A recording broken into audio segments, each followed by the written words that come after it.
name's Darren and welcome to my toilet.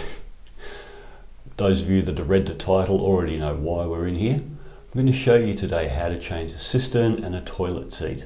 I replaced my old cistern because there weren't parts available to fix it anymore, and the plastic of the seat and of the cistern itself were very old, starting to crumble, so well and truly needed replacing. But whatever your reason for replacing yours, this is how to do it. So you won't need a lot of tools really. An adjustable spanner, decent sized one,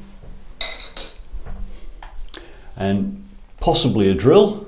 As you watch along, it will become apparent as to whether or not you need the drill, because you might be able to hang your new cistern from the screws that the old one left behind. But chances are you probably want to downsize, because some of the old cisterns are very big, held a lot of water, and now of course there's water restrictions and water's gone up in price, so this is a good way to save a bit of money. Now the first step of the process you might think is to turn off the water, but I think even more important than that, let's take the lid off and have a look inside for a second. Before replacing the whole thing, of course, we've got to keep a couple of things in mind, and one of which is, obviously this is screwed to the wall already, no already screw holes there. Ideally, it would be great if we could replace this with one exactly the same, and then we could reuse the screw holes. And even if we can't find one that fits exactly, it would be nice to have one that covers these screw holes. So before you go out and buy one, measure how far apart these screws are if you want to conceal them, and we would need something 470 wide in order to conceal the screws. That makes life nice and easy for you. Now that said, I'm actually not going to do that. This is a very big cistern. It uses too much water. I'm going to get rid of it. I'm going to get something small and light. This is the spare toilet for guests. It doesn't get used very often.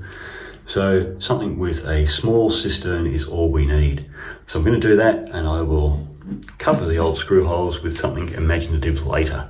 Okay, so now we're at the point of dismantling and removing the old cistern. Now obviously we need to turn the water off.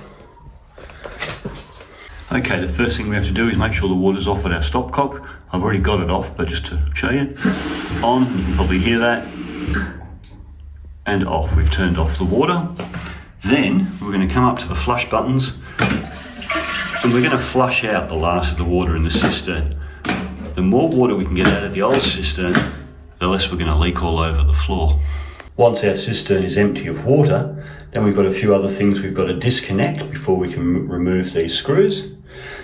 We need to disconnect the flexible hose from the input of the old cistern. I'm also going to be replacing the seat, so I'll be undoing one of these either side, which holds the seat in place. And we need to disconnect this tube from the back of the toilet. So unscrew that fella there. Now that one's done by hand, and the one on the other side's done with a spanner. You don't need a lot of tools for this job. Just here. And I've unscrewed the outlet. Just quickly recapping, so I turned off the water, I've disconnected the inlet hose, I've disconnected the outlet that goes to the toilet, and I've removed the seat. We've loosened the screws that hold it to the wall. Now the cistern should come off quite easily, but there is a tiny bit of water left below the level of the outlet rim inside the toilet. There will be some spillage. It's clean water, it doesn't matter.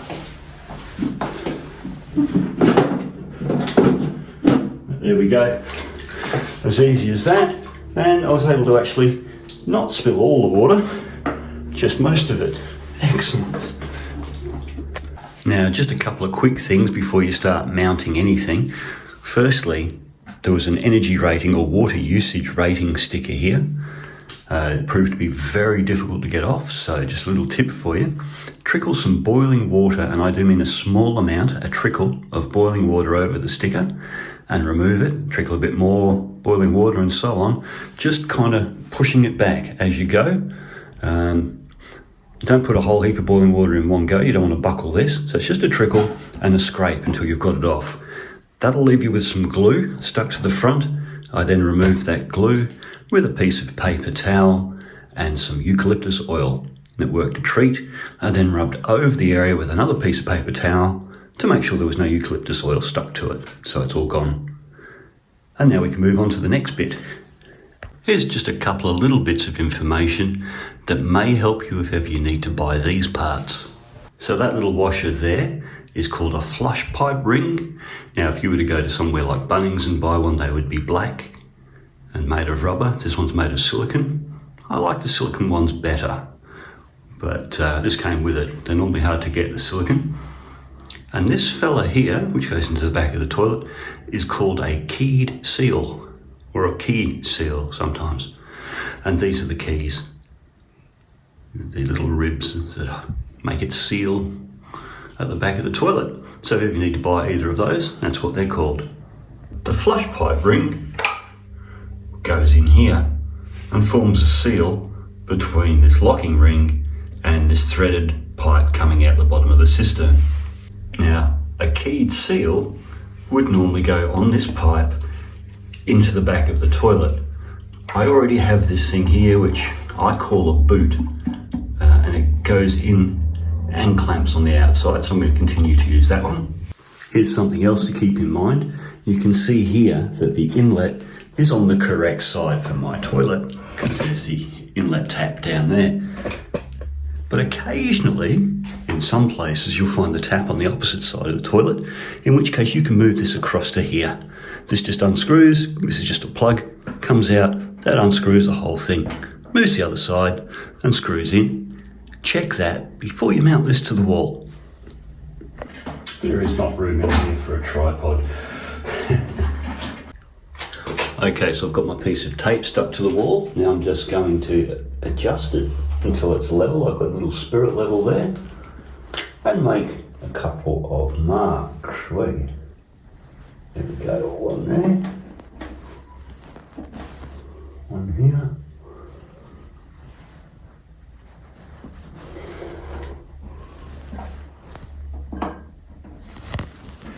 Okay.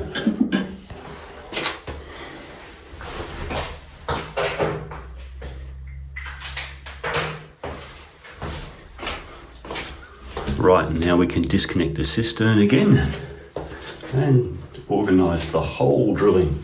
Having a bit of a hard time getting the tape to stick to the tiles, but I'm swearing a lot, so you know, that's what counts.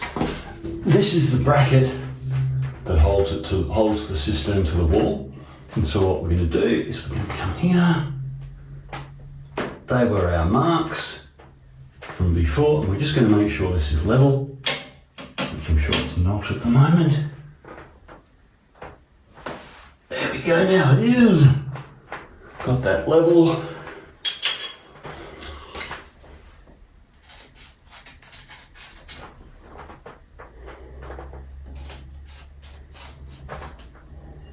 Okay.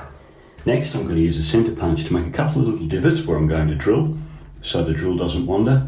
Now these are tiles. If I smack them hard with this, I'm going to crack the tile. So this is going to be a very slow, gentle process.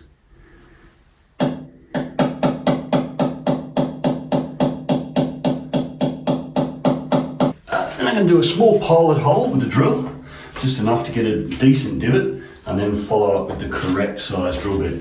I'm just going to drape a little bit of toilet paper over the top of this inlet here, just so if any dust falls, it falls on the toilet paper and not down the tube. I'm not going to use the hammer function straight away. I'll get to the hammer function after we're most of the way through the tile. Again, getting straight into the hammer function will probably crack the tile.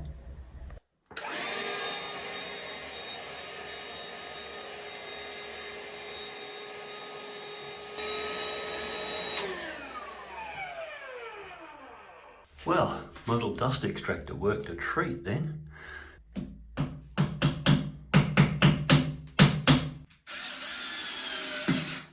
Alright, just get out my little spirit level again. Right, ready. Not too much. There we go. We've got that level. We'll just tighten those up the rest of the way. Beautiful. Right.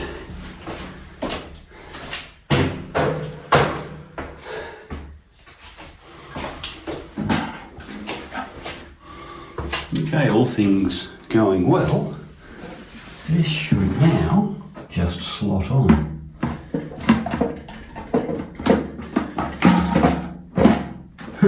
It did. Nice. Okay, at this point we do this back up again. Right, and then we reconnect this hose from the stopcock valve to the inlet and tighten that fella up.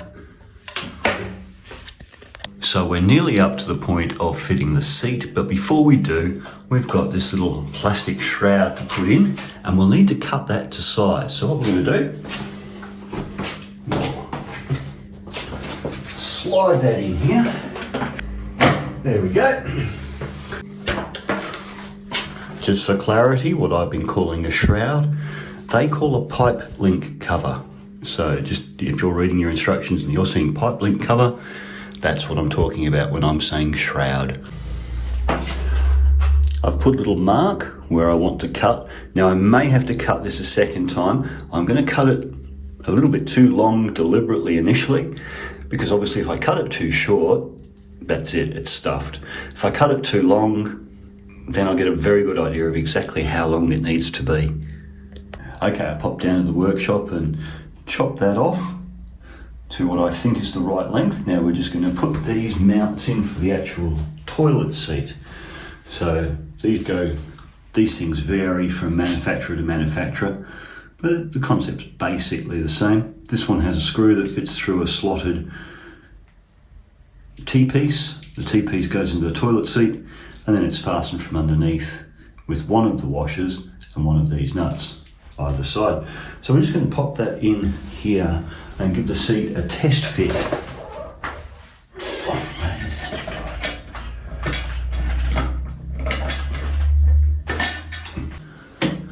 The plastic of the shroud is supposed to come in here, like this, run in there, and then those T-pieces slide in here and here. Okay, now I'm just going to make sure the seat is lined up properly with the actual toilet underneath it. Then we're going to come back underneath the toilet again and tighten up these nuts either side. Not going to do them as tight as they can possibly go. And do them reasonably tight to start with, but I want to be able to still shift it if necessary. So I'll come around the other side, repeat the process and see if it fits. And there we are, that's the process complete.